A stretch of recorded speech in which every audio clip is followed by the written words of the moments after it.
At Headquarters, Air Technical Service Command, Colonel Ralph Nemo, Chief of Personnel and Base Services Division, delivers an important message to veterans of the Army Air Forces. The Air Technical Service Command is charged with one of the biggest jobs in the Army Air Forces, the development, procurement, distribution, and maintenance of all Army Air Forces equipment. The Air Technical Service Command needs help to do this job. It needs your help. Towards that end, you veterans are being personally contacted by the Personnel Distribution Command Hospital Liaison Officers. Following the policy of General Arnold, the Air Technical Service Command is endeavoring to place each Army Air Forces veteran on the job for which he is best suited. With installations in nearly every state in the Union, the Air Technical Service Command will attempt to place those of you who qualify in any one of nearly 6,000 types of jobs. These are positions with good pay, near your home or in whatever part of the country you desire to work. You men and women have demonstrated your ability as members of the mightiest Air Force the world has ever known. The Army Air Forces is dependent on you to continue to play a part in this war and to speed the day of victory that will bring your buddies home.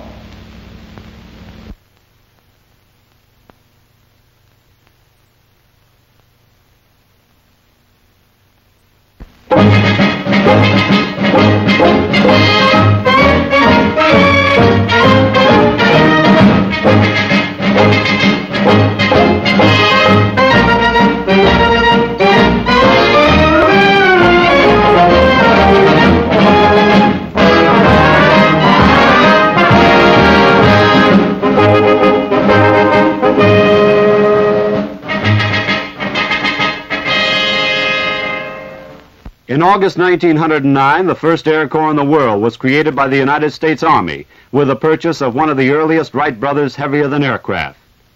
The delivery of this crude machine marked an important step in the history of aviation. Since that day, Army engineers have paced the world in the experimentation, testing, and development of airplanes.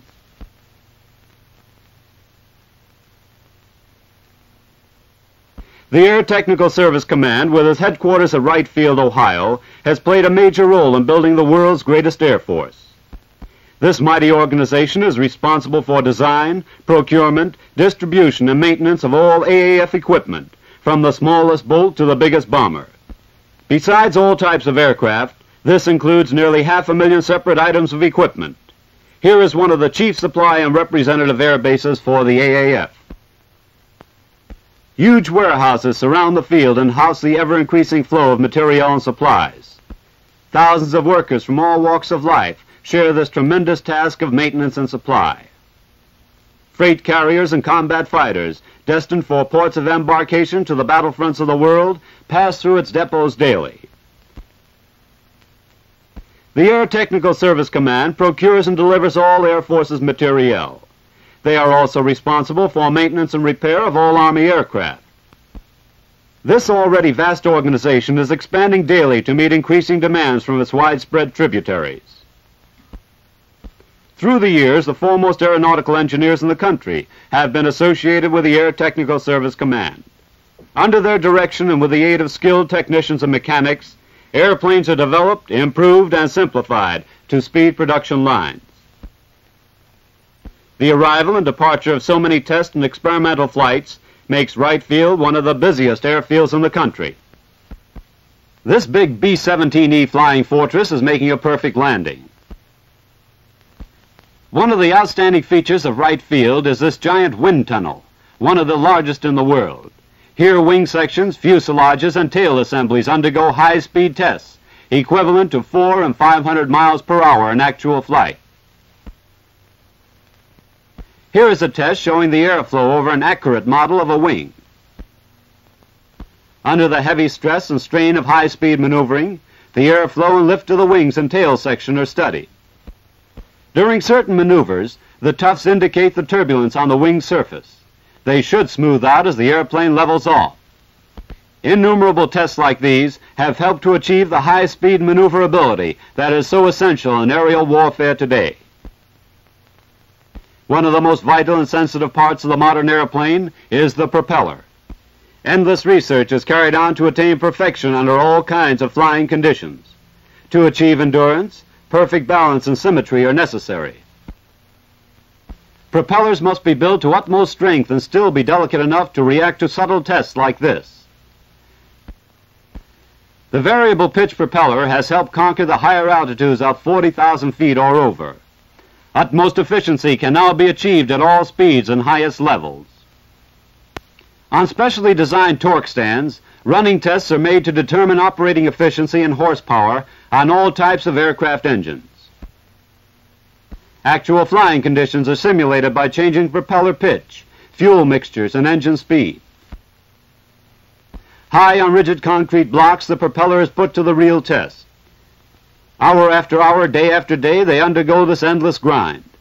Run at maximum speeds, and under the most trying conditions, these tests are continued until the propeller shatters or until it meets the rigid requirements set up by the Air Corps.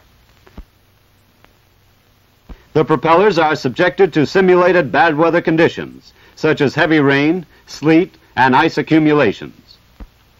A big four-blader starts this long, hard grind to perfection. If an engine is disabled in aerial combat, it may be completely stopped by feathering the propeller. This turning of the leading edges directly into the wind completely streamlines the propeller. Feathering cuts down the danger of additional damage to the engine, conserves precious gasoline, eliminates windmilling and drag, and eases the burden of the remaining engines. Many a battered warrior has returned safely from the battle zone because of this modern engineering development. Ever since man has been building airplanes, Army engineers have been testing them. Sometimes the tests are costly and call for destruction of equipment, but the consequent findings result in the saving of untold lives and materiel. The latest tricycle landing gear is tested to ascertain the maximum pressure and strain it will stand. Note the buckling of the fuselage from the heavy drop. Additional weight is gradually added until the load is far greater than that created by normal landing conditions. In this way, the maximum landing safety factor is determined, and any weak points in the landing gear itself are discovered. Rolling down on the right field runway speed, airplanes and landing gear undergo rigid landing and takeoff tests. Heavily engined and streamlined, today's airplane lands at heretofore undreamed of speeds. Tricycle landing gears add much to the maneuverability of airplanes on the ground and offer easy steering through the flexible front wheel.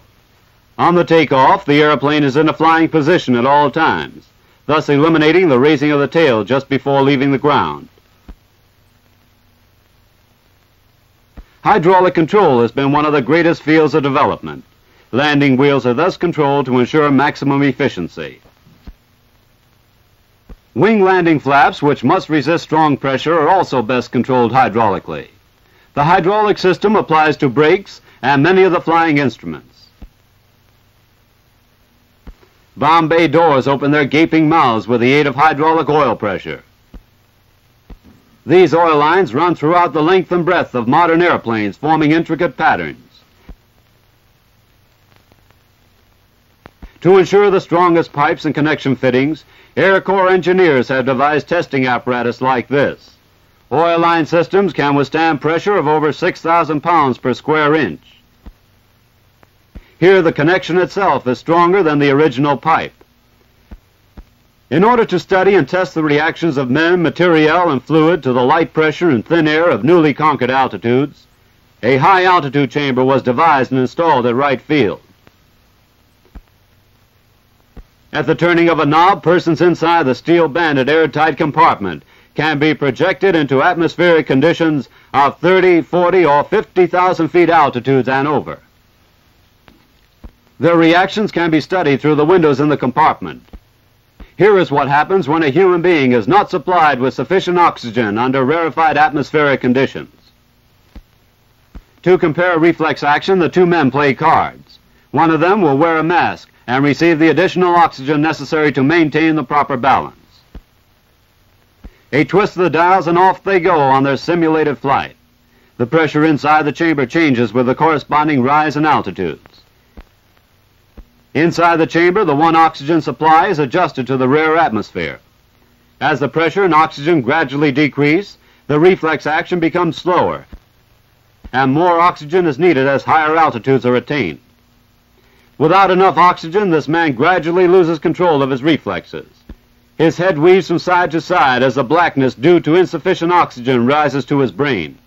Without life-giving oxygen, man is helpless in higher altitudes. Oxygen is gradually let into the chamber to revive the overcome subject.